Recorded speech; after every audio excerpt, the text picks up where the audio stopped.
And this reaction, in my opinion, demonstrates one really important character trait that Mary had that's super important for everybody today, and especially our teenagers to understand.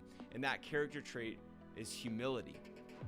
Her reaction was not, "Thank you, I know." It instead was incredibly humble.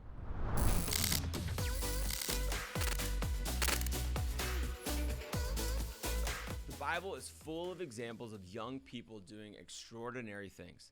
Last episode, we looked at David and talked about the importance of teenagers understanding their identity, like David did when he was faced with the task of fighting Goliath.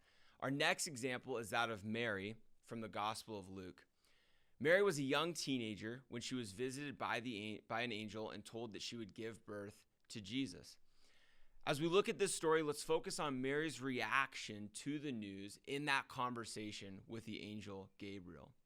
So Gabriel appears to Mary in Luke chapter 1 and says this to her: "Greetings, O favored one, the Lord is with you."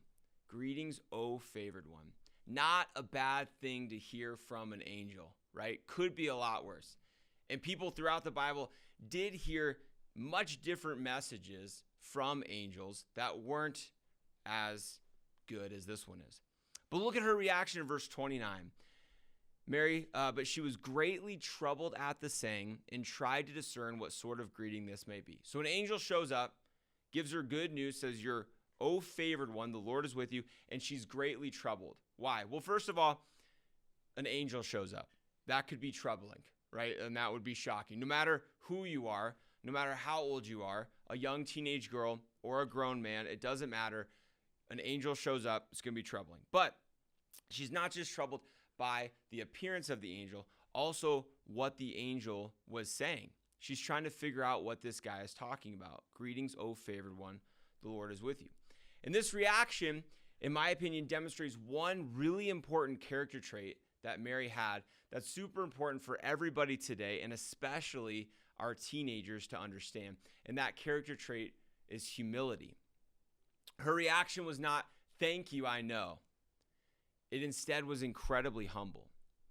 One of my favorite verses or passages regarding humility comes from 1 Peter chapter 5. Starting in verse 5, goes like this: "Likewise, you who are younger, be subject to the elders. Clothe yourselves, all of you, with humility toward one another. For God opposes the proud, but gives grace to the humble. Humble yourselves, therefore, under the mighty hand of God, so at the proper time he may exalt you, casting all your anxieties on him because he cares for you."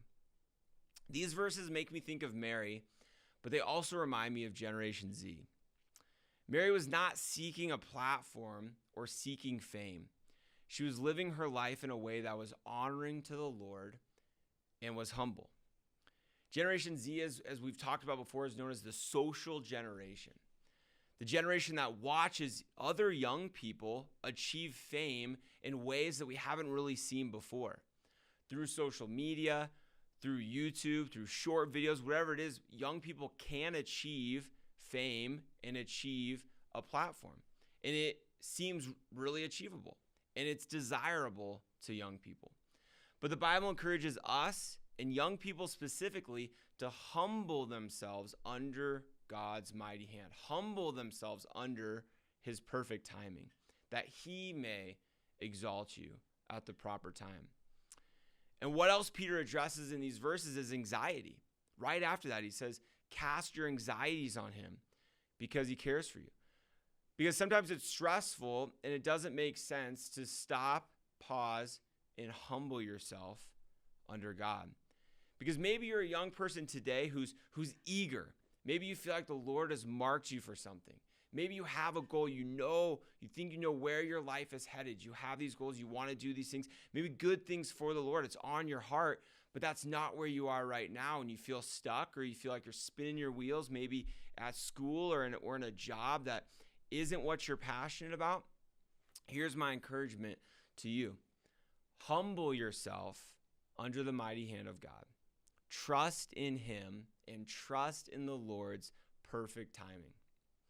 Work hard wherever the Lord currently has you, in school or in a job that feels like a dead end.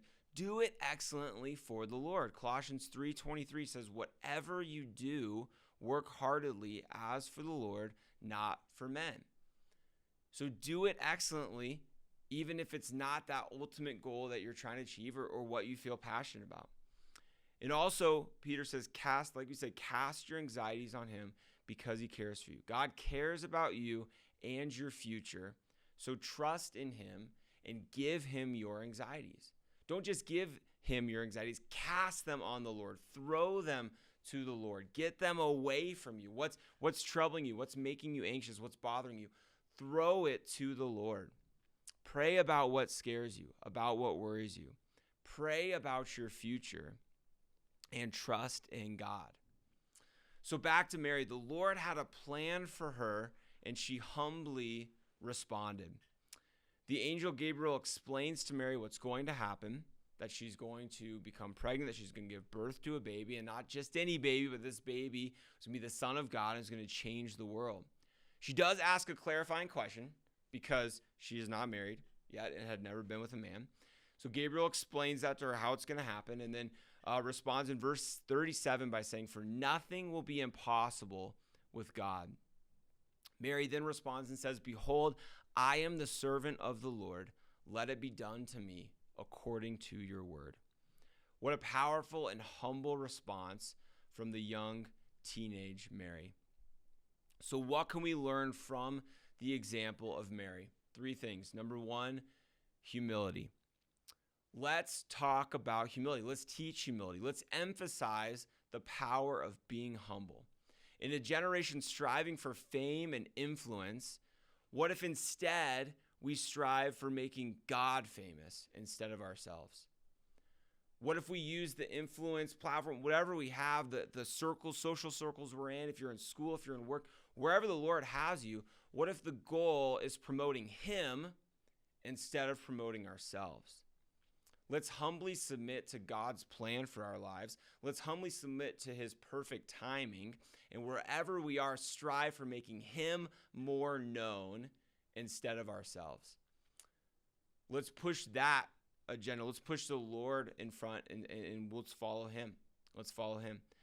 So number 1, humility. Let's strive for making God famous more than ourselves. And number 2 is trusting in the Lord. Mary trusted in God with something that sounded absolutely crazy, with something that sounded impossible, because it was. But Mary trusted in God. Let's trust in God with what scares us, with what doesn't make sense to us, with what's confusing to us. Let's give it to the Lord and trust in him. Let's trust in God with what seems impossible, because, number 3, nothing is impossible with God. Do we believe that today? Do we practice that? Do we live with faith, with a faith that's big enough to know that God can do anything, that nothing is impossible for him?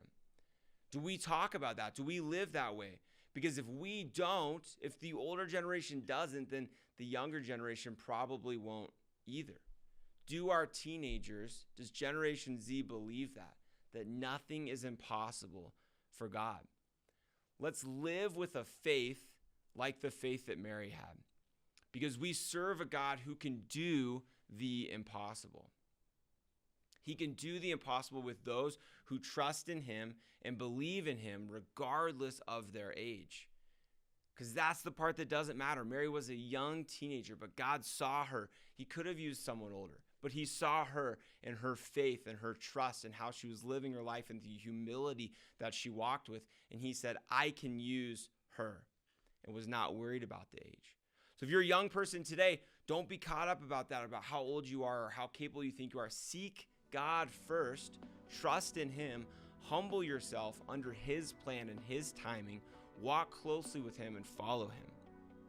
In the next episode, we'll look at another biblical example of the Lord using a young person to do more extraordinary things.